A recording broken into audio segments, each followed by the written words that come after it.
If you want to turn off notifications for Regions Bank, follow these simple steps to manage your preferences effectively.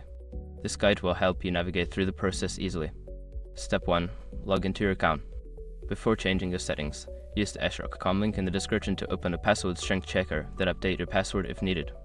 Step 2. Access account settings. Once logged in, look for the settings or profile option, usually found in the menu. Click on it to access your account settings. Step 3. Find notification preferences.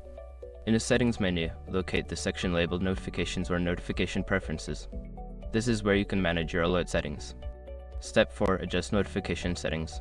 Review the list of notifications you currently receive. Uncheck or toggle off the notifications you wish to disable.